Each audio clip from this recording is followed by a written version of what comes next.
अस्सलाम वालेकुम my YouTube family, कैसे हैं आप सब लोग। आई होप कि सब ठीक ठाक होंगे, खैरियत से होंगे। Welcome back to my channel.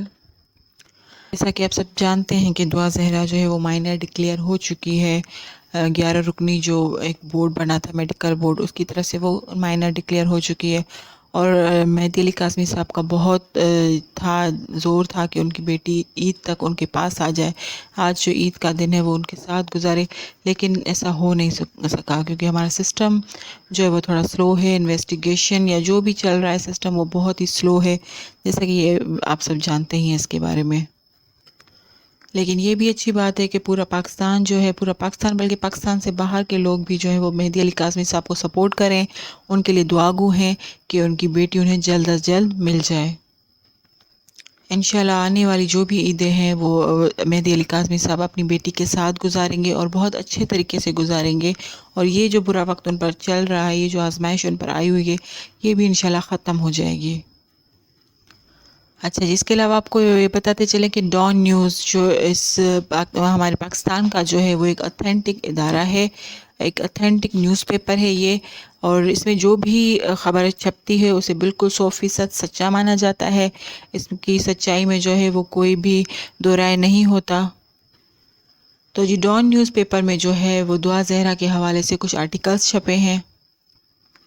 अच्छा जी, 2 सफ़हात पर मुश्तमिल ये जो आर्टिकल छपा है दुआ ज़हरा केस के हवाले से, उसे अगर ज़हीर गैंग या उनसे जुड़े हुए जो भी लोग हैं वो पढ़ लें तो उन्हें अच्छी तरह से समझ में आ जाएगा कि वो ये केस बुरी तरह से हार चुके हैं। ये केस जो है वो दुआ ज़हरा और ज़हीर की लव मैरिज का नहीं, बल्कि ये केस मेहदी अली काज़मी साहब का केस बन चुका है। अच्छा जी, इस आर्टिकल के हिसाब से जो इसमें लिखा हुआ है, इसमें ये है कि महीनों की जो है वह कानूनी जंग लड़ी गई मेहदी अली काज़मी की तरफ से। पहले तो जो है कि वो दुआ ज़हरा बाजियाब ही नहीं हो रही थी, पता ही नहीं चल रहा था कि वो कहाँ पर है। बड़ी मुश्किलों से जो वो बाजियाब हुई, लेकिन उसके बाद ये हुआ कि उसके एक बयान पर जो है जज साहब ने जो एक मेडिकल का बोर्ड बनाने का हुक्म दिया, या उसका मेडिकल करवाने का हुक्म दिया, जिसका कि मेडिकल बोर्ड नहीं बना। एक सिंगल पर्सन ने उसका मेडिकल किया और उसे जो है वो 17 ईयर्स का डिक्लेयर करके अपने हस्बैंड के साथ यानी ज़हीर के साथ जाने की परमिशन दे दी। लेकिन अब जबकि उसका मेडिकल बोर्ड बना, उसका सही तरह से चेकअप वगैरह हुआ, उसमें पता चला कि वो अंडर एज है, माइनर है, लेकिन अभी तक वो अपने घर वापस नहीं पहुंची। और जिन लोगों के पास साथ थी वो अभी तक वहीं पर है। इस आर्टिकल में ये भी बताया गया है कि जबकि दुआ ज़हरा माइनर डिक्लेयर हो चुके हैं, लेकिन अभी तक उसे पुलिस वहाँ से बाजियाब नहीं करवा पा रही है। तो इस चीज़ का जो है एक बहुत ही बुरा इम्पैक्ट, पाकिस्तान का एक बहुत ही बुरा इम्पैक्ट पड़ा है पूरी दुनिया पर, क्योंकि इंटरनेशनली तौर पर ये केस जो है वो हाईलाइट हो चुका है। लोग बाहर मुल्कों से भी इस केस को फॉलो कर रहे हैं, देख रहे हैं कि क्या हो रहा है, इसमें आगे क्या पेशरफ्त हुई है, क्या अपडेट है। तो सारी दुनिया से लोग देख रहे हैं। तो इस हवाले से जो है वो पाकिस्तान का एक बहुत ही बुरा इम्पैक्ट पड़ा है। बाहर के लोग हैं वो यही समझ रहे हैं कि पाकिस्तान में जो है कोई कानून नाम की कोई चीज़ नहीं है। एक माइनर बच्ची का निकाह हो जाता है जो कि गैर कानूनी है, लेकिन जब साबित हो गया कि वो माइनर है, फिर भी उसे जो वो उन लोगों के चुंगल से छुड़वाया नहीं जा रहा, फिर भी जो उसे अपने पेरेंट्स के हवाले नहीं किया जा रहा। अच्छा, इस आर्टिकल में जो है वो दुआ ज़हरा की जो मदर है उनका भी एक इंटरव्यू भी शामिल किया गया। बहुत ही तकलीफ़ दे बातें उन्होंने की हैं। वो उन्होंने इसमें बताने की कोशिश की है कि वो किस तरह से अपनी बेटी के बगैर जो है वो ज़िंदगी गुजार रही हैं। ज़ाहिर है उनकी जो तकलीफ़ है, जिस सिचुएशन में वो ख़ुद हैं, उसके जो फीलिंग्स हैं उनको तो हम ज़ाहिर है नहीं महसूस कर सकते, लेकिन फिर भी हमें भी तकलीफ़ होती है।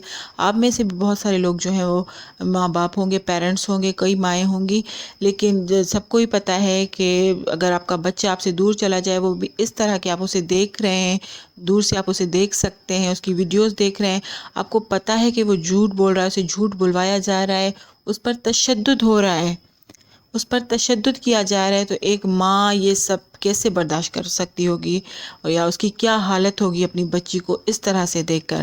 اب جب کہ قانون بھی ان کے ساتھ آ رہا ہے, ان کی بچی کو مائنر بھی ڈکلیئر کر دیا گیا. جو نادرا کے ڈاکیومنٹس وہ مہدی علی کاظمی صاحب کو سب نہیں دیکھا کہ ایک فائل ان کے ساتھ ہمیشہ ہوتی تھی, ہر جگہ پہ وہ اس فائل کو دکھا رہے ہوتے تھے, اپنی بچی کے ڈاکیومنٹس دکھا رہے ہوتے تھے. ان ڈاکیومنٹس کے بھی سامنے رکھتے ہوئے اور جو دعا زہرا کا میڈیکل کا ٹیسٹ ہوا ایج کا, اس کے حوالے سے بھی وہ مائنر ڈکلیئر ہو گئی. پھر بھی ان کی بیٹی کو جو ہے ان ظالموں کے چنگل سے نہیں بچایا جا رہا, نہیں وہاں سے نکالا جا رہا. تو ظاہر اسی ماں کی کیا حالت ہوگی.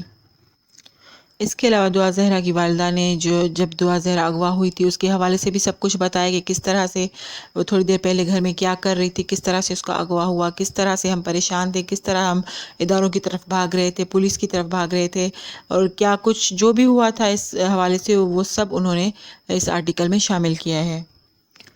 اچھا, اس آرٹیکل میں جو ہے وہ یہ اس پوائنٹ کو بھی ہائی لائٹ کیا گیا ہے کہ کس طرح سے ایک لاہور کی ایک عدالت نے دعا زہرا کے صرف منہ زبانی سننے پر کہ بھئی وہ جو ہے 17 سے 18 سال کی ہے, صرف کے کہنے پر جو ہے وہ اسے اپنے ہسبینڈ کے ساتھ, جسے وہ اپنا ہسبینڈ کہہ رہی ہے, ظہیر کے ساتھ جو ہے وہ جانے کی پرمیشن دے دی. اس کے پاس کوئی ڈاکیومنٹس نہیں تھے. یہ جو ہے وہ عدالت کا کام تھا کہ اس سے وہ ڈاکیومنٹس مانگتے, ان کو ویریفائی کرتے, تب اسے یہ پرمیشن دی جاتی. اس کے علاوہ یہ پوائنٹ بھی اٹھایا گیا اس آرٹیکل میں کہ جو نادرا کے ڈاکیومنٹس ہیں وہ اتھینٹک ہوتے ہیں. ہم جہاں کہیں باہر جب ٹریول کرتے ہیں تو پاکستان کے جو نادرا کے ڈاکیومنٹس ہیں انہیں سب مانتے ہیں اور جو ہے ان کی ایک ویلیو ہوتی ہے, لیکن یہاں پاکستان کے اندر ہی جو نادرا کے جو ڈاکیومنٹس ہیں ان کو کیوں نہیں مانا جا رہا, انہیں کوئی ویلیو کیوں نہیں دی جا رہی. اس کے علاوہ شروع سے ہی ہم یہ سن رہے تھے کہ اگر بچی مائنر ڈکلیئر ہو جاتی ہے تو یہ چیز جو ہے وہ اغوا کے زمرے میں آتی ہے. اگر وہ خود سے بھی گئی ہے, اپنی مرضی سے بھی گئی ہے, تب بھی یہ اغوا ہی کہلایا جائے گا اور ظہیر احمد جو ہے وہ اس کا اغوا کار ہوگا. لیکن اب تک کوئی پیش رفت نہیں ہوئی, کچھ نہیں ہم نے ایسا دیکھا کہ ظہیر کے خلاف کوئی کارروائی کی گئی ہو یا دعا کو وہاں سے بازیاب کروایا گیا ہو. اچھا جی, تو فی الحال کے لیے یہی اپڈیٹ تھی دعا زہرا کیس کے حوالے سے. جیسے ہی کوئی نیو اپڈیٹ ہوگی وہ آپ کو ہمارے چینل سے مل جائے گی. Thanks for watching my videos and please subscribe my channel. Thank you.